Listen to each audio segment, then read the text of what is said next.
Salut, c'est Nico, j'espère que tu vas bien. Aujourd'hui, dans cette nouvelle vidéo, tu as pu le voir à la miniature, on va analyser les séances. Donc c'est mon nouveau concept où j'analyse les séances des youtubeurs assez connus pour voir comment les améliorer, comment j'aurais fait par à ma façon et comment du coup optimiser le gain de muscle par des exercices où on peut voir des autres variantes, comment on peut les améliorer peut-être en augmentant les nombres de séries, en changeant l'ordre des exercices, etc.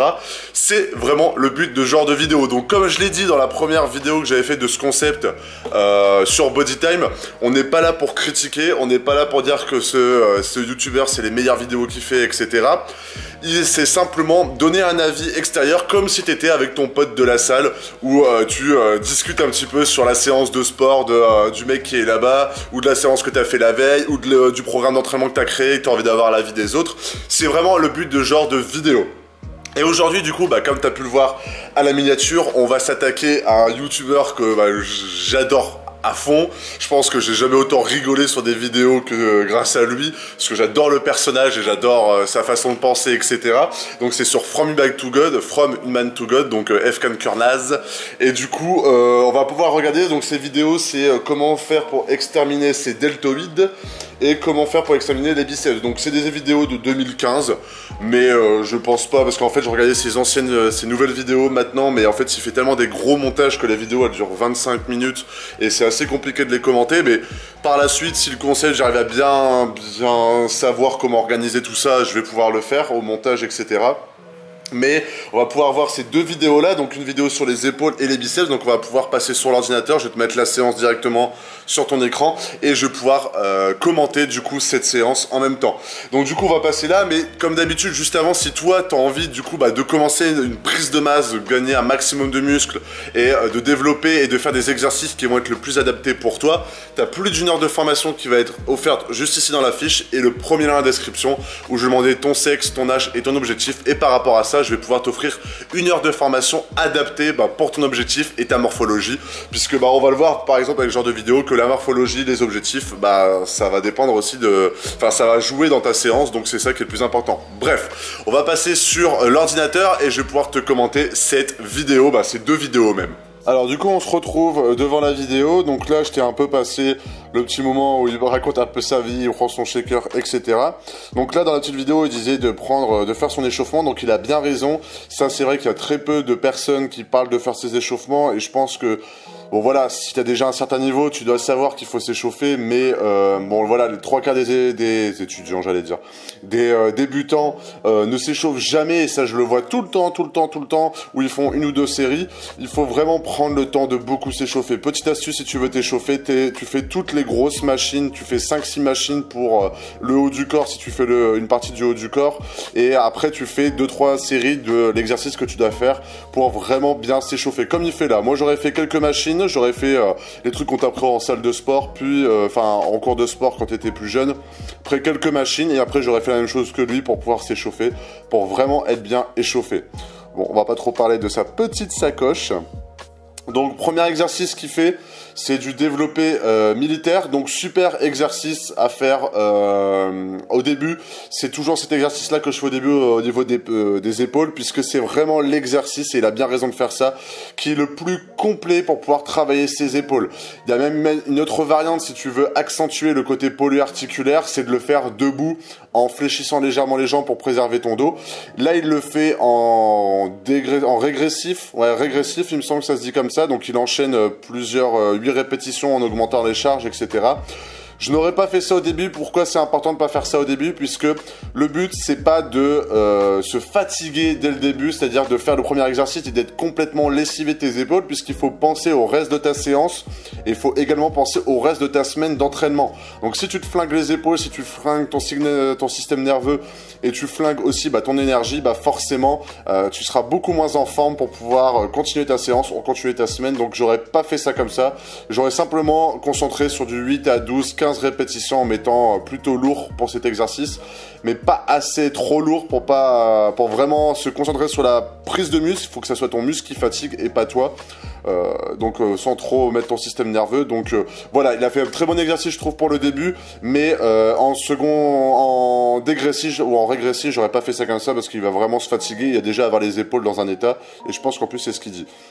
Ensuite, second exercice, génial, il le fait à la barre. Je pense que c'est ultra complet de le faire puisque il faut quand même penser que bah voilà, les mouvements de musculation, c'est des mouvements qu'on utilise au quotidien et le fait de faire avec des haltères et le fait de faire avec une barre, bah c'est pas du tout la même chose. Donc il faut faire attention de bien compléter les deux, enfin de faire ces deux genres d'exercices, donc à la barre et aux haltères. Et là, il le fait très bien, donc nickel. Là, il le fait en rep classique, il me semble. Et simplement, je l'aurais pas fait assis, je l'aurais fait debout. Parce que moi, je suis dans l'école et c'est ce que j'essaie de mettre dans mes programmes et mes formations. Que un exercice, on essaie de faire le plus polyarticulaire possible. Et ensuite, on fait un exercice le plus isolé possible. Et là, bah voilà, c'est un peu isolé que pour les pecs, pour les deltoïdes. Donc j'aurais plus fait ça debout. Alors ensuite, il parle un petit peu... Hop. Alors deuxième exercice, il fait des élévations latérales. Alors pour moi, comme beaucoup, lui c'est pour ça que je voulais faire surtout une vidéo sur lui, c'est qu'il met beaucoup trop lourd, je trouve. Et là par exemple, je pense que c'est un peu lourd, il se penche un peu trop. Et moi par exemple, car si c'est un exercice d'isolation, comme je viens de te le dire, bah voilà, j'aurais fait cet exercice là plutôt assis.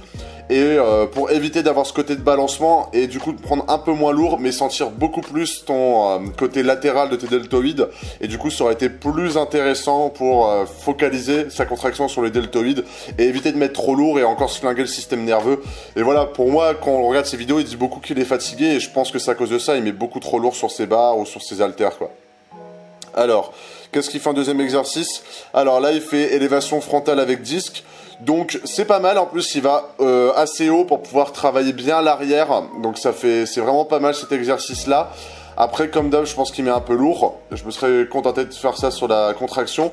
Ça se rapproche beaucoup d'un exercice pour les trapèzes que tu peux faire avec la poulie. Donc moi au lieu de le faire avec un haltère, je l'aurais fait avec la poulie pour garder une tension continue. Et bah, du coup quand tu es en haut du mouvement, bah le fait qu'un haltère il soit en haut de ta tête, bah, avec la gravité il a envie d'être tombé au sol, donc tomber sur ta tête. Que si tu lâches par exemple une poulie avec une barre par exemple qui est dessus, bah la poulie elle va pas te tomber sur la tête, elle va tomber droit, enfin là où est la poulie en fait. Donc ça veut dire que quand tu es en haut du mouvement, tu tiens la tension bah, du mouvement et pas la tension que la terre nous inflige, on va dire ça comme ça. Donc j'aurais plutôt fait ça avec une poulie plutôt qu'avec un haltère. Mais sinon c'était un super combo. Là j'aurais dit plus élévation frontale et en même temps un travail pour les trapèzes. Donc assez complet, mais j'aurais fait ça avec une poulie par exemple. Enfin pour moi en tout cas. Et d'autres exercices qui nous dit, voilà, moi je pense que là c'est encore un exercice qu'il fait pour ses trapèzes, ou en tout cas ouais pour les épaules, mais voilà, c'est pas orienté vraiment épaules. Là c'est plus orienté arrière d'épaule.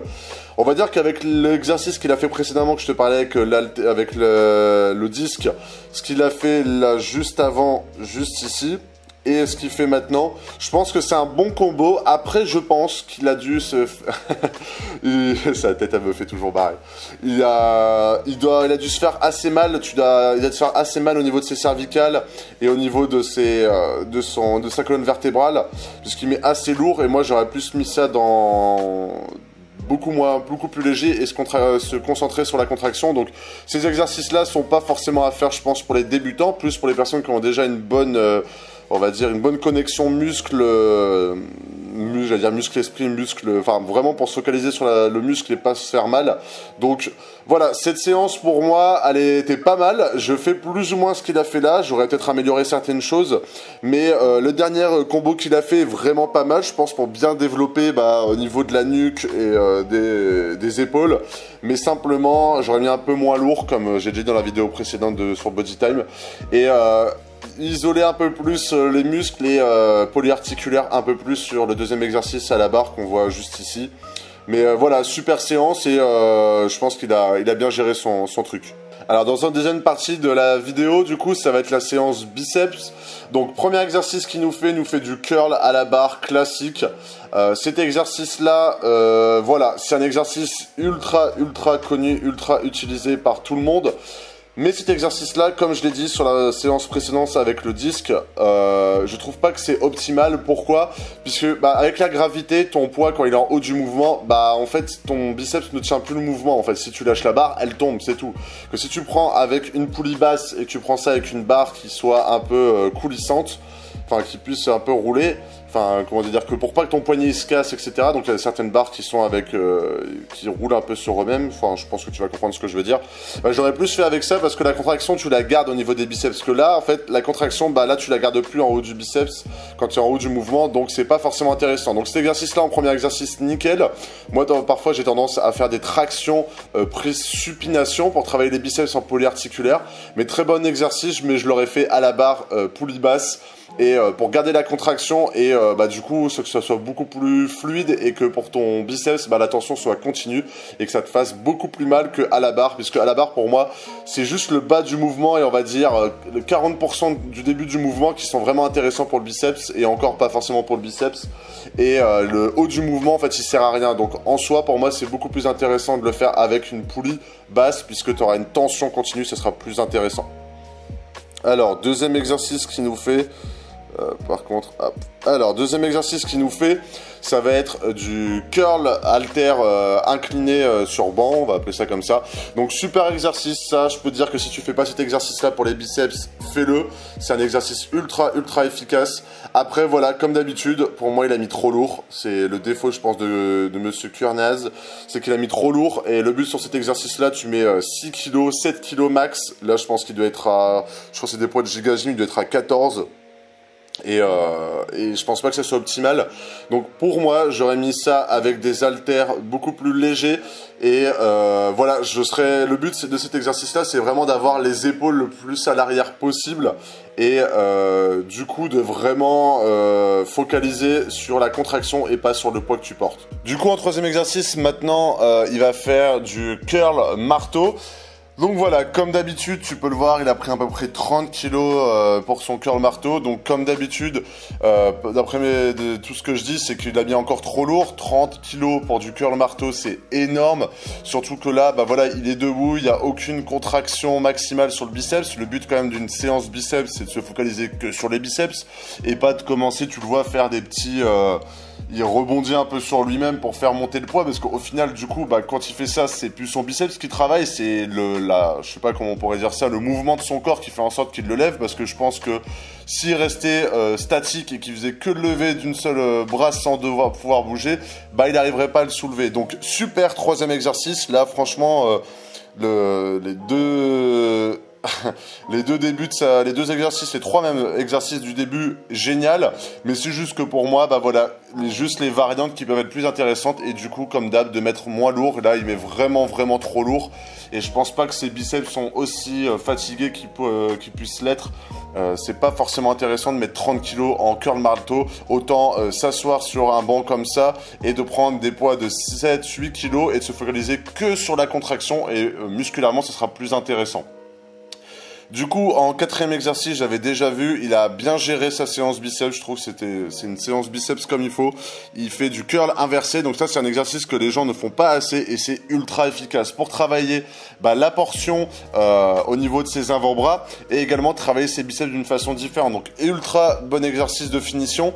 Le seul désavantage c'est que cet exercice-là, tu peux pas trop le faire sur une poulie basse, puisqu'il y a peu de salles qui ont des genres de barres à accrocher sur les poulies qui sont un peu incurvé comme les barres de curl. Voilà, ça muscle cet endroit-là. Et bien, voilà, tu peux faire que... Je sais pas pourquoi il embrasse son truc, lui.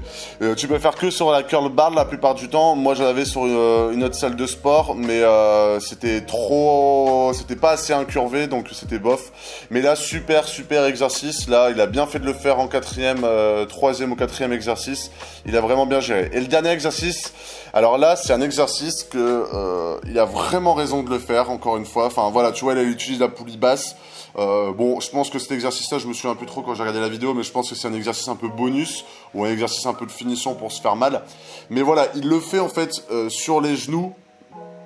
C'est un exercice génial, mais qu'est-ce que j'aurais fait pour pouvoir améliorer mes x10 cet exercice-là? je me serais allongé au sol. Et moi, c'est ce que je fais encore plus, c'est ce que je voulais pas trop t'en parler au début de cette séance-là, mais moi, je m'allonge au sol. Donc ça veut dire qu'en fait, je fais du curl debout, sauf que je suis allongé, et du coup, je peux plus me pencher, utiliser mon dos pour pouvoir utiliser mes biceps. Donc du coup, en fait, je suis allongé complètement au sol, et du coup, bah, il y a que mes biceps qui peuvent travailler. Donc cet exercice-là, il est génial, mais on va dire que c'est la moitié de l'exercice que je voudrais te présenter aussi.